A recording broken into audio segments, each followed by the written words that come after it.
Well, as Tuesday marked National Missing Children's Day nationwide, the Washington State Patrol says 9,979 juveniles were reported missing here in our state in 2020.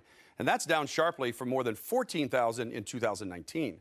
Fewer adults were also reported missing, down from 4,432 in 2019 to 4,249 last year. But now, one local sheriff's department says they're seeing a spike in the number of adults who have disappeared during the pandemic.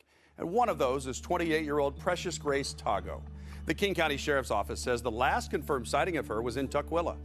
Her family is desperate for any information and says until she vanished, Precious was never far from her kids. As investigators work to find her, they're also clearing up some myths about what you should do when somebody you love disappears.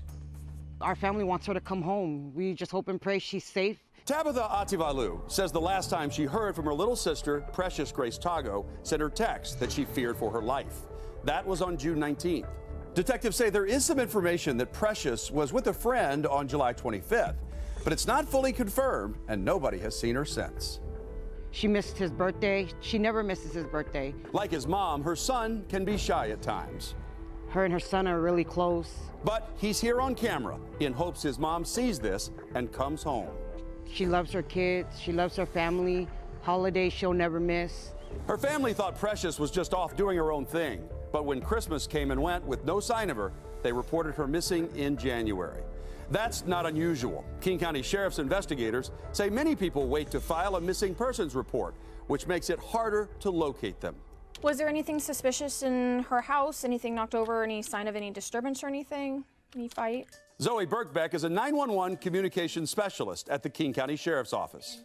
A large or well-known misconception is from TV shows where they seem to think that you have to wait 24 hours in order to report a missing person, which is absolutely not the case. She hasn't ever attempted to harm herself. In fact, time is crucial, especially if someone is making threats to hurt themselves or if they could be a victim of foul play. If possible, be ready to share as much detail about them as you can. Name, date of birth, most importantly as well, their last location and when they were last seen, as that sort of starts the search for our missing persons unit. Were you the last person that saw her since lunch, or did anyone see her after that? A specially trained call taker like Zoe will run down a list of questions, asking about their physical description, recent changes in mood or behavior. Tell us who they are and why we need to be concerned about them as you are. And don't hold back with any of the more sordid details of their life to try to protect their reputation. The riskier the lifestyle, the higher their case is prioritized to find them, to get them help. If they're prostituting or pimping, using drugs, drinking heavily, gambling, all that information might help locate the person. There's nothing to be embarrassed about. The #1 priority is finding the missing person. As King County's missing persons investigator, Jan Gregory says every case is different. Many recent missing persons involve people using drugs like fentanyl and meth who just don't want to be found. She locates others in jail or even prison. And then there are the mysteries, the most concerning cases, like the search for Precious.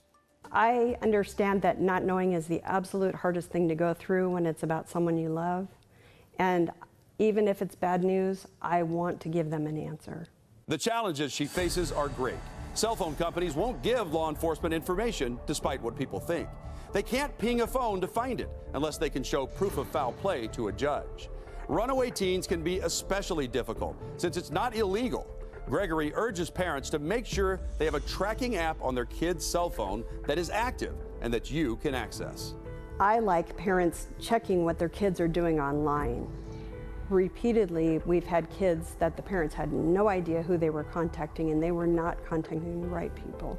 When a teen or adult goes missing, she says social media posts are helpful, but only include a photo of the missing person, a physical description, the law enforcement agency that the case is filed with, and a plea to dial 911. Never put your own number on the poster, and don't ever list the missing person's date of birth. That puts them at risk of identity theft.